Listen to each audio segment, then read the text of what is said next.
হ্যাঁ লড়বা না, এদেরকে বাঁশ দেওয়ার জন্য এই যে বাঁশের জারের মধ্যে আমি এসে দাঁড়ায় রয়েছি, অপেক্ষা করো। আচ্ছা বুঝলা? এখনই এটা তো টেইলর। আগে ভাবতাম বাঁশ দিমু তোরে না, একটু শুই নাইলই কি কয়। বিয়ে করলে মনে হয় এমনি এমনি বাচ্চা হয়ে যায়। না না না, আমি বুঝাই কই, এই যে পিছনে বাঁশ দেখতেছো না, এই বাঁশ জাগা মতনে দিতে হয়। এখন দেখি ওমা সব চিনিমিনি খেলা। তো বুঝতে পারছো কোন খেলাটা খেলে।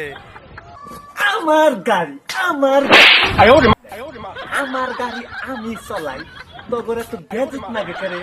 তোর মারে থইয়া তোর বাপে এই গাড়িটা ভালো চালাইতে পারবো, তোর বাপের এদেশে এই গাড়িটা চালাইতে তাহলে সুন্দর মতনে চালাইতে পারবো।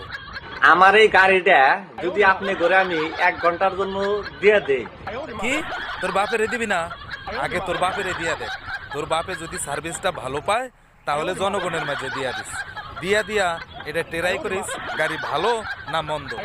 তাহলে আমার এই গাড়িটা কিরকম স্পিড চালাবেন আমার একটু কমেন্টে কইয়া যাবেন। কমেন্টে কোয়া লাগবো কে লেগা? তোর বাপের কাছে জিজ্ঞাসা করে নিস তোর মারে কত স্পিডে চালাইছে, আগে তোর বাপেরে দে, তারপরে যদি তোর বাপে যদি স্পিডটা ভালো আসে, হ্যাঁ কত হর্স পাওয়ারের গাড়ি ওইটা জান না, তারপরে আমাদের ভিতরে চালাই দিস যে এত হর্স পাওয়ার গাড়ি আপনারা এত হর্স পাওয়ারে চালাইতে পারবেন।